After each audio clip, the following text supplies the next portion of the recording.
I got the call while hooked up to a chemo 4 at Lincoln Memorial Hospital, just a few miles from the headquarters. The assistant's voice on the line was flat, rehearsed like she was scheduling a room change, not speaking to someone fighting cancer. Mrs. Grant, Mr. Ellison would like to see you in his office at 5 p.m. He has some updates regarding Project Athena. No small talk. No, how are you holding up? Just business. That was the first red flag. 6 weeks earlier, I had been diagnosed with early-stage ovarian cancer caught almost by accident after weeks of unexplained fatigue. Still, I kept showing up through treatment, through exhaustion, because that's what people like me do. We show up even when it hurts. For 22 years, I built the foundation of Helix Core Technologies, a company that started in the drafty basement of a hardware repair shop on the edge of Boston. Back then, we had no funding, no reputation, just 4 engineers and a stubborn belief in deep learning before it became trendy. I wasn't the loud one, the face of the brand, or the darling of the boardroom. I was the builder, the backbone. I wrote the first lines of code for what would become Helix Framian adaptive AI system that's now the lifeblood of logistics, banking, and emergency response networks around the world. But somewhere between my first gray hair and my 3rd hospital visit, I became what they like to call a legacy asset. A phrase that sounds polite until you realize it means obsolete. That afternoon, I left the hospital still wearing a blouse that now hung looser than usual, thanks to the weight I had lost. I walked into conference room 27B on the top floor, no handshakes, no eye contact, and saw the severance folder already on the table. Beige, clinical, impersonal, just like them. Across from me sat Nathan Ellison, the new CEO, smiling like this was some routine transition. The same man who once told a room full of venture capitalists I was the soul of the architecture. What they didn't know was that Project Athena's most advanced artificial intelligence framework we had ever designed wasn't fully deployed. Not yet. And the final layer, the one that made it viable, that was still with me. They thought cancer would break me. They thought age made me replaceable. They thought I was done. They were wrong. I stepped into the room knowing, somehow, that everything was already decided. The air was too still, the smiles too practiced. Nathan Ellison, now comfortably settled in his leather-backed throne, motioned toward the chair across from him as if this were just another status update. To his right sat Aaron from HR, tablet open, stylus in hand, face unreadable. Between them, a beige folder waited like a silent eulogy. First of all, Olivia, Nathan began, with the same rehearsed calm he used when announcing quarterly metrics. We're incredibly grateful for your contributions, but as we prepare for Helix Core's next evolution, we're moving toward a more agile, future-focused structure. Leaner, younger. The word hung in the air like smoke from a fire that had already burned through everything. Aaron gently slid the folder across the table. It outlines your severance, she said, not meeting my eyes. 3 months' pay. Basic health coverage, outplacement support, the works. A neat little exit package for someone who had written the very code that powered half their infrastructure. I didn't touch the folder. I looked at Nathan once, an eager project manager fresh out of MIT, now a CEO with a tailored suit and a sharpened smile, and I said, interesting timing, right after I deployed Athena's integration layer. It's not personal, he replied, hands clasped like a monk delivering bad news he didn't believe in. It's strategic. No, it was predictable. I stood up without raising my voice, without slamming the table, because I had already made peace with this moment long before it arrived. What they didn't know, and what I would never tell them, was that the Athena framework wasn't fully theirs. I had written the final optimization modules on my own time, using my own machine, under my own credentials. Everything critical lived in a secure container stored far beyond Helix Core's firewalls. I hadn't broken any rules. I had simply refused to be erased. As I walked out of the glass conference room, past rows of polished desks and faces that refused to meet my gaze, I felt the weight of 2 decades settle on my shoulders, not from shame or regret, but from something colder, from recognition. Recognition that I had given them everything, and in return, they had treated me like dead, code outdated, replaceable, a liability to be cleaned up quietly before the next product launch. The halls I once helped paint, the server room I used to sleep beside during long nights of emergency patching, the testing lab where I trained new engineers, most of whom now whispered as I passed, They had made me invisible long before they made it official. One of Thema junior engineer named Caleb, no older than my youngest, nephew whispered under his breath as I passed, "They really did it." His eyes were wide with a kind of guilty sympathy, but he didn't say more. He didn't need to. Back in my office, I sat down for what I knew would be the final time. The framed patent certificate on the wall, the faded photo of the original Helix team, the whiteboard still covered in Athena's logic fluid, all looked like a museum exhibit of a life that had already ended. But I didn't cry. I didn't even sigh. Instead, I powered on my personal laptop, opened the Hidden Phase 2 folder, and reviewed the encryption keys. Everything was intact. Every neural mapping function, every adaptive learning loop, every quantum logic chain that made Athena unlike anything else on the market. They thought they had squeezed the last drop out of me. But what they didn't realize was that I had stopped giving them my best long ago. I had given them just enough to look functional, just enough to keep them blind. They replaced me with a man named Chase, young, overconfident. A walking buzzword generator who used terms like disruptive ideation and agile culture without ever understanding the foundation he was standing on. In our final knowledge transfer meetings, he sat across from me, half listening while scrolling through investor slides on his phone, nodding like he understood recursive loops when he couldn't even define modularity. Nathan praised him, of course, called him visionary, said he was the future of Helix Core. What he didn't say was that Chase had never built anything. He had only inherited what I left behind, an incomplete machine with no ignition system. And when they finally tried to start it, they would realize it didn't go anywhere. I had been erased. Yes, but not deleted. Because what they failed to understand in their rush to replace me was that legacy isn't something you bury, it's something you build around. And I was just getting started. The day after I was let go, the office carried on as if nothing had happened. No announcements, no farewells, no mention of the woman who had built the architecture they now relied on like a silent heartbeat. My name was stripped from the internal project dashboards overnight. The seat I had occupied for over 2 decades was already being used by someone else. No one asked where I went. No one dared to say my name aloud. I passed by familiar faces in the hallway, people I had mentored, backed in meetings, covered for when deadlines loomed and confidence wavered, and yet none of them could meet my eyes. A few offered tight-lipped nods, the kind you give when you're not sure if the ship is sinking or you're just next in line to drown. Most simply turned away, their screens suddenly more interesting than the woman who once stayed up for 36 hours straight to fix a security flaw that would have cost them a federal contract. What hurt most wasn't the silence, it was the absence of memory. It was how quickly I had been edited out of a story I helped write. Chase, the 20-something they crowned as the new lead, moved into my former role with a confidence that bordered on careless. He strutted through meetings, quoting half-read tech blogs, tossing out suggestions like, "Let's rebuild Athena using a transformer-based framework," as if he even understood what the current one was doing. I sat through those final handoff sessions, required by HR as part of the transition plan, while Chase corrected me mid-sentence with information he'd clearly skimmed from a Medium article published by someone who had never built anything outside of a tutorial environment.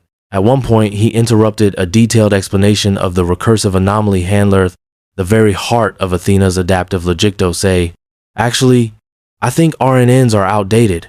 We should modernize this with a GPT-style module." I looked at him, not angry, just exhausted, and replied, "You can modernize it once you understand what you're replacing." He didn't speak again for the rest of the session. But what stunned me more than Chase's arrogance was the quiet endorsement he received. Nathan praised him openly in team-wide calls, calling him a future-focused visionary, and saying he'd taken the baton and sprinted.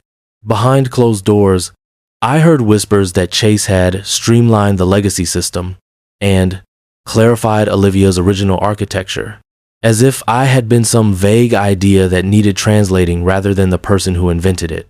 No one pushed back, not the engineers I had trained from scratch, not the analysts who used to send me handwritten thank you notes for tools I built to make their jobs easier, not even Laura, the senior systems developer who once cried in my office after her promotion was blocked and whom I personally vouched for in front of the board.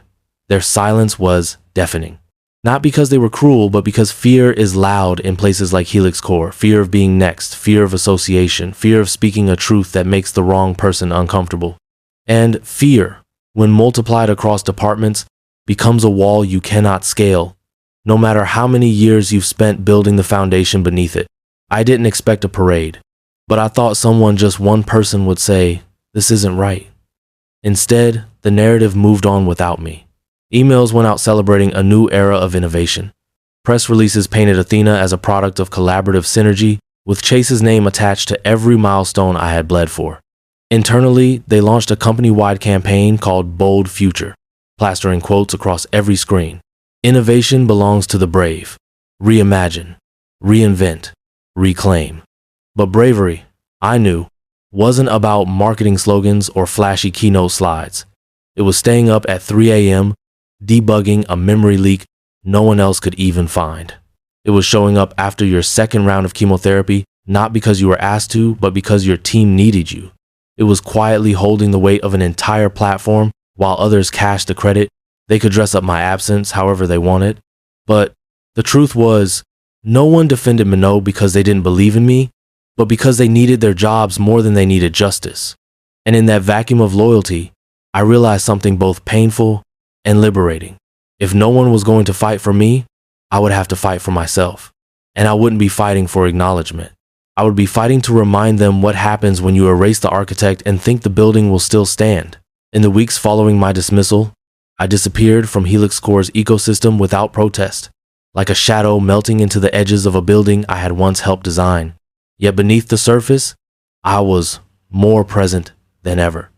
Officially, I had agreed to assist in a series of knowledge transfer sessions, each scheduled to walk Chase and his newly assembled team through Athena's architecture. But in truth, they were simply exercises in managed amnesia, one last corporate ritual meant to drain whatever value they believed I still carried before sealing the vault and throwing away the key. I played along with the same calm they had mistaken for weakness.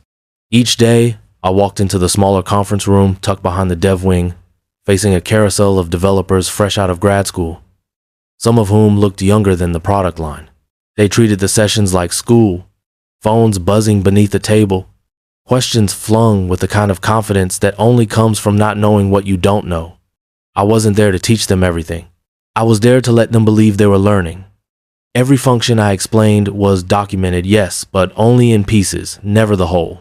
I described modules and mechanisms without their glue, routing paths, the weight distribution heuristics, the recursive gate protocol that made Athena self-adapt in live environments. Those details lived somewhere else, inside the encrypted partition of my own machine, backed up on off-grid servers in northern Vermont, under my name and legal ownership, time-stamped and audit-logged months before the board even began planning the IPO. They thought they had taken everything from me, but in truth, all they had ever seen was the frame. I had kept the engine to myself, and I did not do it out of malice or even revenge, at least not at first. I did it because I had learned the cost of silence. Years ago, I let others take credit for early prototypes, chalking it up to team unity, to humility, to the politics of a young company trying to survive. But with time, I watched as those small compromises became patterns, and those patterns hardened into institutional habits where people like McQuiet, aging, meticulous were praised in private but excluded in public. I promised myself that Athena would be different, that the most meaningful system I would ever build would not carry someone else's name across the finish line. So, while they rehearsed their post-Olivia narrative, preparing to unveil Athena as a product of next-generation leadership, I prepared my own. I finalized the containerized version of the adaptive core, something their documentation didn't even reference, and secured the federal IP protection under my personal consultancy, a legal entity I had quietly registered 2 years prior after my second cancer scare reminded me how fragile everything could be. They thought I was drifting, they didn't see I was consolidating. And while my phone stayed silent with farewell messages that never came, I was networking not with former colleagues, but with investors, researchers, and a few well-placed industry veterans who had watched Helix Core's rise with curiosity and, in some cases, concern. One of them, a woman named Dana Marsh, had recently become VP of Strategic Tech at Virion Systems, Helix's primary competitor in the enterprise AI market.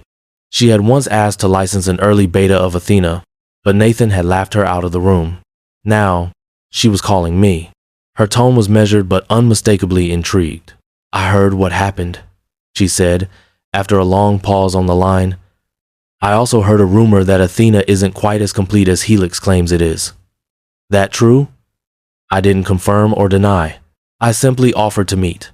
2 nights later, over dinner at a quiet French restaurant in Cambridge, I showed her what Helix Core never saw the real Athena. Fully functional, leaner, faster, and entirely independent of their infrastructure. She didn't speak for a long time after the demo ended. When she finally did, it was with a calm that mirrored my own. "We'd be honored to bring you on," she said, "on your terms." I looked at her, unflinching, full attribution. My name, my framework, my direction, no compromise. "Done," she replied. That night, I walked back to my apartment through streets I had memorized across decades of late work and early sacrifice. I passed the office building I had once entered before sunrise and left long after midnight. The lights were still on, glowing behind glass walls that now reflected someone else's ambition. But I felt no griefingly clarity. They had thought the story ended when they pushed me out, but I had never been more alive.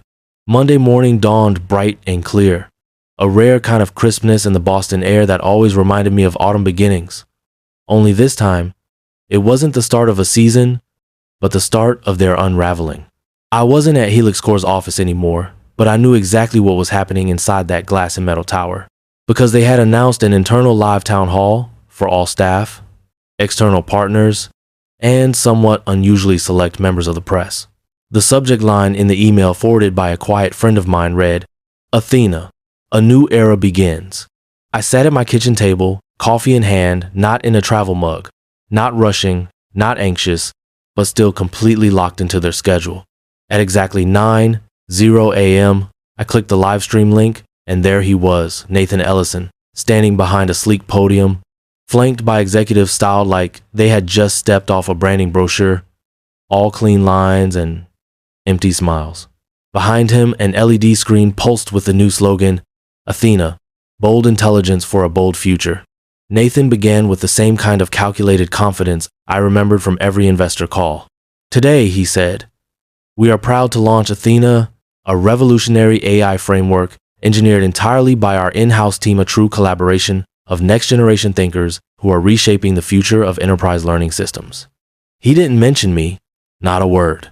22 years, countless sleepless nights, cancer treatments endured in silence, the entire architecture that powered their billion-dollar valuation. And I wasn't even a footnote in the presentation. But he wasn't finished. "I want to give special recognition to Chase Whitman," he continued, motioning to the young man standing nearby with his trademark smirk, now suddenly sheepish under the spotlight. Chase led the final phase of development for Athena.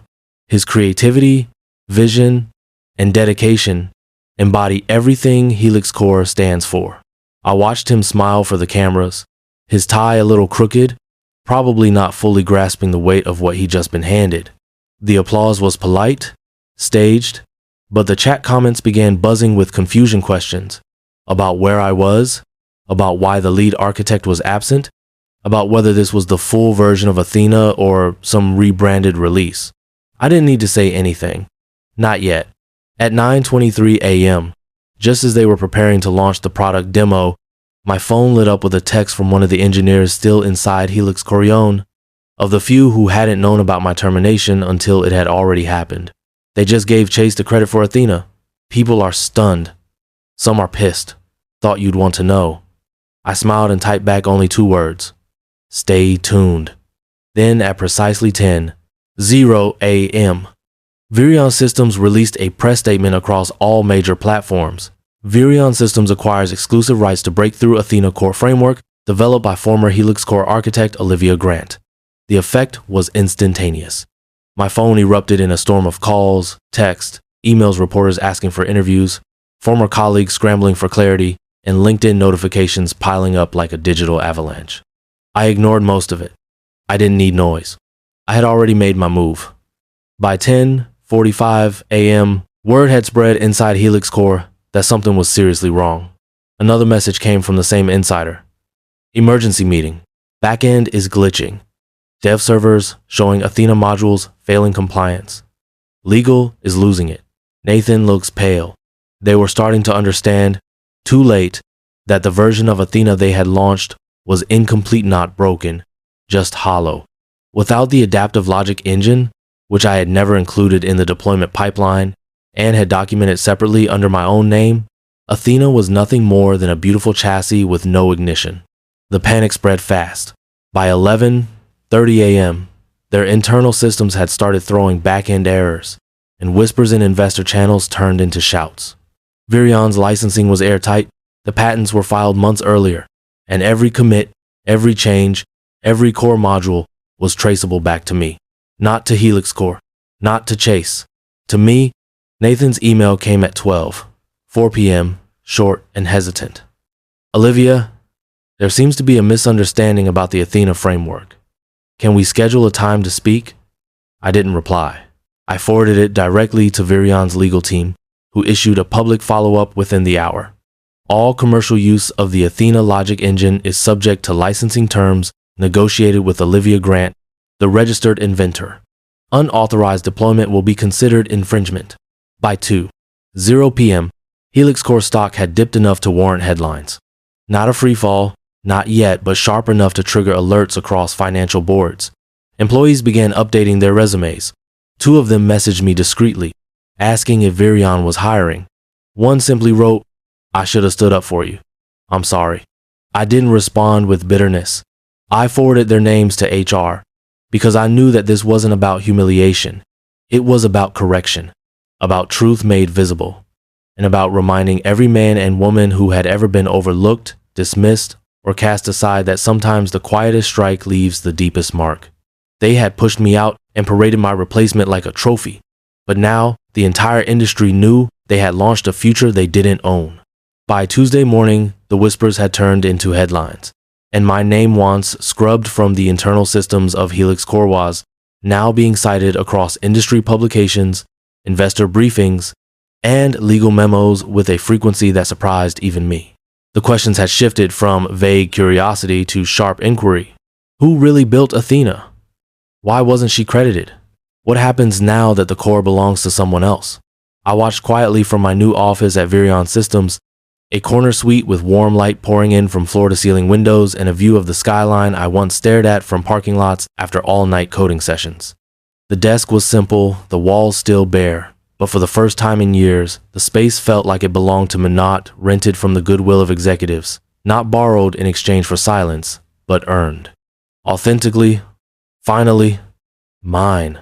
Messages continued pouring in, mentors I hadn't heard from in a decade, former colleagues offering congratulations or confession, and even a few cautious overtures from companies that once passed me over. One message simply read, "You're the story every quiet engineer dreams of becoming."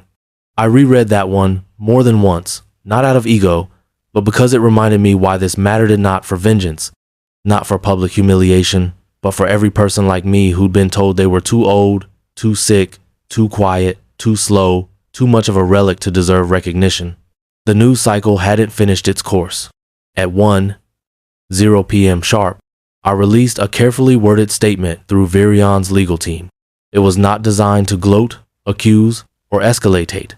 Simply affirmed my sole authorship of the Athena core framework and reinforced the licensing terms already registered under federal IP law. I will not respond to speculation, the statement concluded, but all commercial use of the protected architecture must comply with the outlined agreements. Precision over passion, facts over fury. That had always been my way. By mid-afternoon, Helix Core's legal team requested a private discussion. Virion's response, swift and measured, left no room for maneuvering. Licensing would be considered at 3 times the standard industry rate, contingent upon full public recognition of Olivia Grant as the system's creator and IP holder. Predictably, that clause was the hardest for them to swallow. Not the money, not even the damage control. What stung most was having to publicly admit that they had erased the wrong person. But it was never negotiable, because this had never just been about contracts or compensation. It was about being seen. It was about ensuring no one else was ever erased so cleanly, so completely, under the illusion of progress. Later that afternoon, I was invited to join a live virtual panel hosted by one of the most respected tech media groups. The topic was innovation, ownership, and ethical AI. I didn't hesitate. I walked into the studio at Virion HQ, calm but focused, surrounded by a team that treated my time with reverence instead of condescension. The lights were warm, the room quiet, the energy steady exactly how I liked it. For 28 minutes, I spoke not of betrayal or revenge, but of clarity, accountability, and the invisible labor so many engineers perform behind the scenes while others take credit on stage. I explained Athena's design philosophy, how it learns, how it adapts, how its architecture mimics biological systems and evolves based on user feedback. I didn't mention Nathan or Chase or even Helix Core. I didn't need to. The industry already knew. By the time the broadcast ended, my inbox had tripled in size, and Virion's legal department reported 3 former Helix clients reaching out about partnership inquiries. Ruchella's seasoned strategist and now my closest collaborator walked into my office holding a folder with a smirk.